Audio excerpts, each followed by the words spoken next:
So hello friend, तो जब कभी भी पावर प्लांट में स्टीम टरबाइन का रोलिंग किया जाता है तो उससे पहले वैक्यूम क्रिएट किया जाता है। और जो वैक्यूम क्रिएट किया जाता है वो हॉगर की मदद से किया जाता है। यानी सबसे पहले हम लोग हॉगर लाइन में लेते हैं और बाद में जब प्लांट स्टेबल हो जाता है फिर इजेक्टर लाइन में लिया जाता है। तो आज के इस वीडियो में हम लोग प्रैक्टिकली पूरा समझेंगे कि हॉगर को कैसे लाइन में लिया जाता है।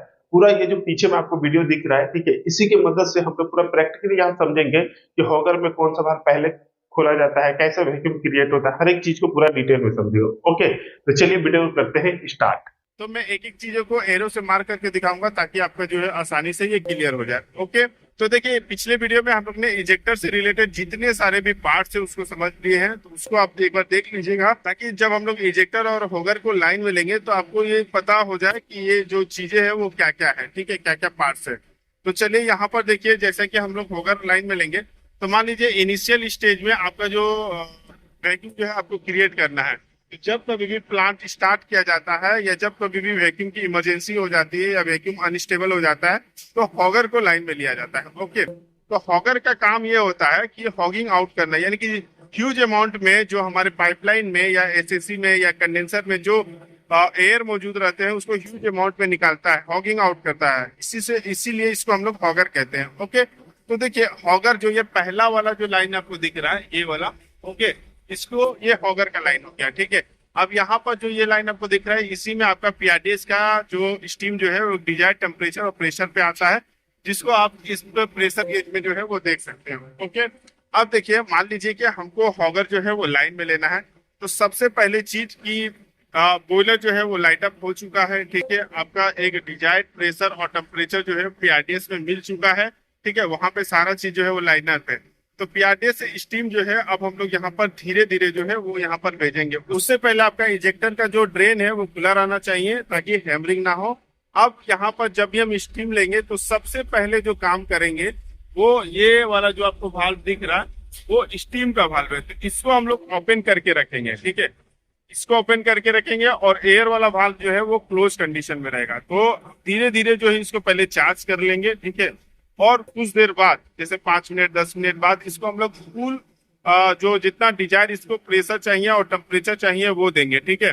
तो प्रेशर आपको मिल जाएगा, टेम्परेचर आने में थोड़ा टाइम लगेगा, तो इसके लिए वेट करेंगे। जैसे प्रेशर और टेम्परेचर एक डिजायर आ जाएगा तो उसके बाद हम लोग क्या करेंगे, यहाँ पर जो इस लाइन में एयर जो वाल्व दिया हुआ है ये वाला, ओके, ये वाला जो वाल्व दिया हुआ है इसको हम लोग धीरे धीरे ओपन करेंगे और इसको ओपन करते करते पूरा ओपन कर देंगे। ओके, तो जैसे ही आप ओपन करेंगे तो यहाँ से जितने जो ये लाइन दिख रहा है वो आपका कंडेंसर का लाइन हो गया। तो यहाँ से जो भी एयर होगा या नॉन कंडेंसर जो गैसेस होगा वो इससे सक होता हुआ जो है वो यहाँ पर आएगा और यहाँ से सीधा आपका नोजल से होते हुए इस वेंट से जो है वो आउट हो जाएगा, ठीक है। तो यहाँ पर जो सक्शन जो क्रिएट होता है वो इसी नोजल के मदद से होता है।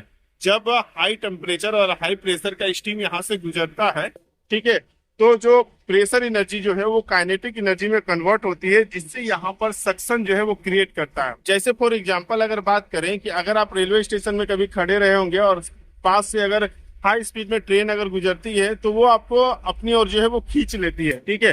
तो ये वही यहाँ पर जो बेसिक फंडामेंटल चीज है वो यही है कि जब हाई प्रेशर का स्टीम जब इससे पास होता है नोजल से, तो नोजल का यहाँ पे काम होता है कि प्रेशर एनर्जी को काइनेटिक एनर्जी में कन्वर्ट कर देना, ठीक है। तो हाई स्पीड में जो है आपका स्टीम जो है वो यहाँ से ट्रेवल करती है, जिससे इस लाइन में यहाँ पर इसके एंट्री पॉइंट पे सक्शन जो है वो क्रिएट होता है और यहीं पर आपका एयर का लाइन जो है वो जुड़ा रहता है, जिससे आप वाल्व जो है अगर आप ओपन करेंगे तो सारा एयर जो होता है वो यहाँ से खींचा चला जाता है और हमारे कंडेंसर में जो है वो वैक्यूम यानी कि नेगेटिव प्रेशर जो है वो क्रिएट हो जाती है, ठीक है। तो धीरे धीरे आपका जो वैक्यूम जो है वो क्रिएट होने लगेगा और जितना आपको एक डिजायर जो आपका डिजाइन है वहां पर आपका वैक्यूम जो है वो मिल जाएगा, ठीक है। तो इस तरह से आपका हॉगर जो है वो यहाँ पर लाइन में लिया जाता है। ओके, तो आज के वीडियो में यही हो गया। बाकी कमेंट बॉक्स में बताइएगा कि जब आप हॉगर लाइन में लेते हैं तो उस समय स्टीम का टेम्परेचर और प्रेशर जो है वो कितना रहता है। ओके, बाकी वीडियो इन्फॉर्मेटिव लगा तो प्लीज वीडियो को लाइक जरूर करें और ऐसे ही इन्फॉर्मेटिव वीडियो के लिए चैनल को सब्सक्राइब करें। मिलेंगे नेक्स्ट वीडियो में, तब तक के लिए जय हिंद।